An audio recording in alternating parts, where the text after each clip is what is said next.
আজ একটা recipe share করছি, সেটা হচ্ছে মুগের ডাল দিয়ে পেঁপে বা পেঁপে দিয়ে মুগ ডাল। তার জন্য পেঁপে নিয়েছি কয়েক টুকরো, আর মুগ ডালটাকে ভালো করে ভেজে প্রেশার কুকারে একটা সিটি মেরে নিয়েছি। মুগের ডালটা ভালো করে ভেজে নিয়ে ধুয়ে প্রেশার কুকারে সিটি মেরেছি। তারপরে দেখো, কড়াইতে সরিষার তেল গরম বসিয়ে তার ভেতরে ফোড়ন দিয়ে দিলাম। পাঁচফোড়নটা একটু ভাজা ভাজা হবে। এই রেসিপিটা খেতে কিন্তু খুবই সুন্দর লাগে। পেঁপে দিয়ে পাতলা করে মুগের ডাল সাধারণত নিরামিষ দিনে খাওয়া যেতেই পারে।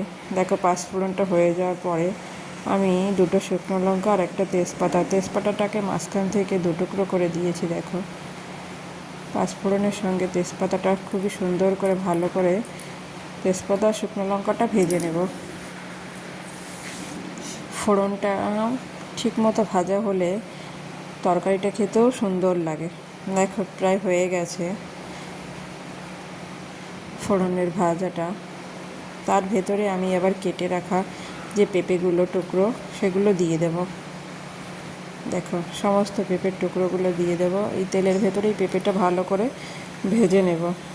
তারপরে দেব একটু পরিমাণ মতো লঙ্কা বাটা, সেটাও পেঁপের সঙ্গে ভালো করে একটু ভেজে নেব, যাতে কাঁচা গন্ধটা চলে যায়। পেঁপে, কাঁচা লঙ্কা, আর কিছুই পড়বে না এর ভেতরে।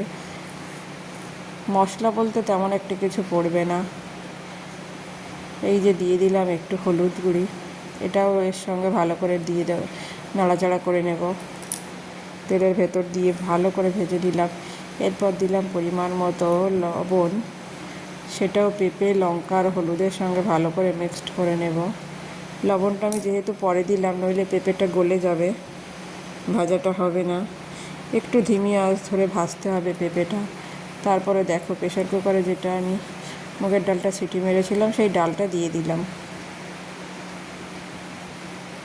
বেশি মশলাপাতি পড়বে না, এগুলোই দেবো। আর নামানোর সময় একটু ভাজা জিরের গুঁড়ি দিয়ে নামাবো। দেখো ডালটা ফুটছে, তার ভেতরে একটুখানি ভাজা জিরের গুঁড়ি দিয়ে দিলাম। প্রেশার কুকার ধোয়া একটু জলও দিয়েছিলাম। দেখো, যে যেরকম ঝোল খাবে সে সেরকম রাখবে, আমি বেশি ঝোল রাখবো না। আর পেঁপেটাও একটু জাল হবে। যতই আমি প্রেশার কুকারে ডালটা সিটি মারি না কেন, তরকারিতে একটা জাল না আসলে সেটা খাওয়াও যায় না।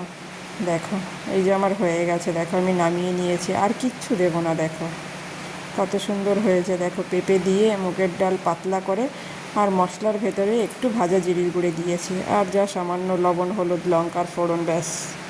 দেখো কত সুন্দর হয়েছে।